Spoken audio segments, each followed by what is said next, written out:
All right, well, Al Gore wants a tax on carbon emissions, as do many people, of course, because that will solve the world's problems about oil. He appeared on Katie Couric, and he said it's going to be cheap. Let's take a look. In the same Newsweek that you graced the cover, Karl Rove writes an essay, and he says that this plan will put the U.S. on a ruinous course. He cites a Congressional Budget Office report that says a 15% CO2 reduction would cost the average American household $1,600 a year. And furthermore, he claims it would shift jobs overseas because of the large, intrusive government bureaucracy this would entail.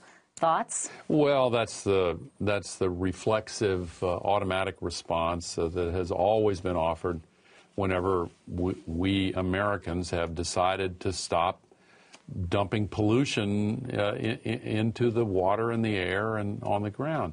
First of all, the estimated cost is a postage stamp a day for the average family. Okay, let's look at Al Gore for a second. So this is all a lie. But it's important that Al Gore in 2008 gave a speech in which he said not merely that we should cut CO2 emissions by 80% by 2050, which Obama supports, which is itself a suicide pact, but that we should destroy every single CO2 emitting form of electricity by the year 2018.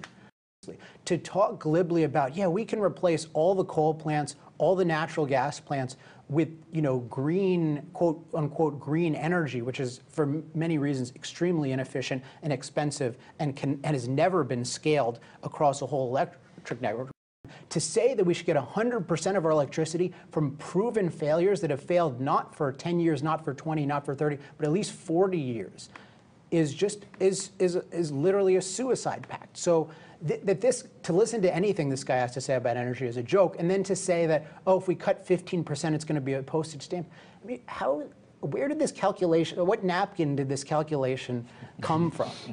I mean, it's just complete, all of these projections about, oh, it's going to cost $800, it's going to cost $600, you have no idea what the direct and indirect destruction costs are when you prevent people from having the cheapest, most effective forms of energy. All you can say is that, in principle, it's destructive, and if you're talking about the common denominator among coal, oil, and natural gas, which are the three most effective practical sources we have right now, given that environmentalists like Gore have gutted nuclear, incidentally, which is CO2 free, that is, that it's going to be profoundly, profoundly destructive. So the postage stamp thing is ridiculous.